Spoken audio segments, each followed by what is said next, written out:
Hey there, Mr. Wilford here. I just want to go through week 3 with you here. And we are going to finish up chapter 10 with section 7. There's only one section that we're doing here this week, so hopefully that'll give you some time to catch your breath a little bit and maybe go back and check some of the other things that you've done in the past sections. Maybe catch up on your notes or whatever, and maybe try some of the different tutorial videos or interactive practice quizzes, things like that, with some of this stuff. So hopefully you'll have some time to really kind of put chapter 10 all together, and so that you're ready for the test over this chapter, which will be, by the way, later this week. So we've been talking about in chapter 10 conic sections, and we've covered a lot of different things, and there's a lot of things going on with the conic sections and the equations and the graphs and going back and forth. What we're doing in section 7 is what we call solving nonlinear systems, and we did this a while back, something similar to this, when we were looking at systems of linear equations. And when you talk about systems of equations, you're talking about more than one equation, and really looking at where those graphs overlap, where they hit. And if you're talking about two lines, typically they hit in one point. Well, now, because we're maybe talking about a line and one of these conic sections, now all of a sudden we might intersect in more than one point. And so we have all these kind of different possibilities here where maybe you have a parabola and a line, and they don't hit at all, so we'd have no solution for that system. Here we have one solution. This is an example of one solution where we maybe have a circle and a parabola.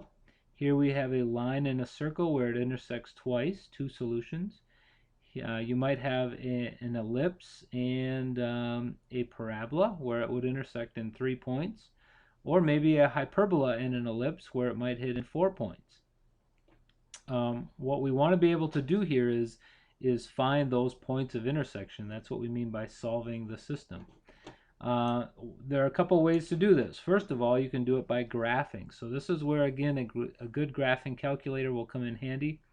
You're going to be given a couple different equations, and you can do this by graphing, solve the system.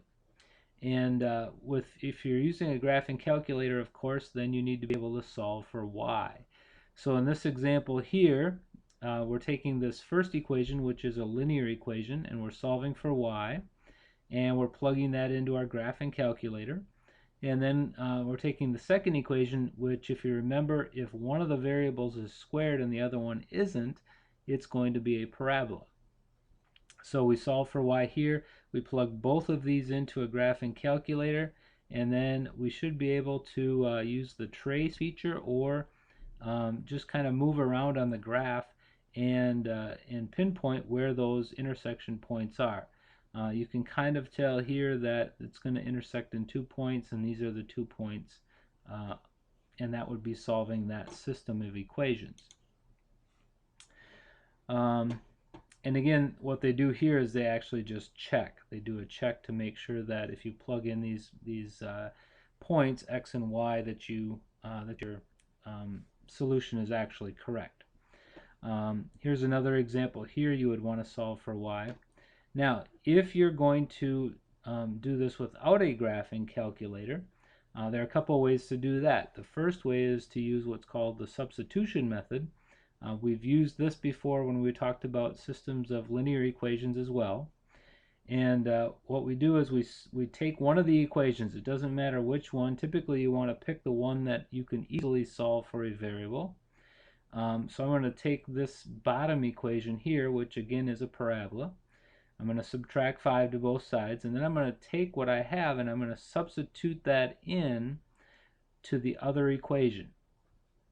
And so that's what's happening here. We're actually solving for one of the equations or one of the variables, and then substituting that in to the other equation. And once you've substituted in, now you've got an equation with just one variable, and then you can go ahead and solve for that variable. And then once you have that solved, notice that I end up with two y's. I actually end up with two answers for y. I then need to find the x that corresponds with each one of those, and I can do that by taking that number and plugging it into either equation and then solving for x. And that's what's going on here. So we actually end up with three different points of intersection. And a thing to do again is to grab a graphing calculator, plug these in, and again it's a little bit tricky when you're trying to plug in a circle here.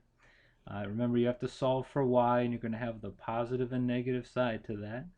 And you get this circle, but you can see that there's 1, 2, 3 points of intersection. So that's the idea behind solving by using substitution. And I'll go to the next page here. Then another way algebraically to solve the system is to use what we call elimination method. And again, we've used this before. And the idea here is to line up your terms so that you have the same variables and constants lined up. And this is a nice example here because you'll notice that when we combine these two equations, the y variable actually eliminates or cancels out. And that gives us just the x variable to solve for, which is done here. And then again, what we need is the y's that correspond with that. Notice there are two answers, +3 and -3. Plug in +3 and -3 and get your solution that way. And here we have a couple of points of intersection. You certainly could solve for y for each of these and graph these. And then you could check your answer that way as well. Here is an application problem with this section. And that continues here.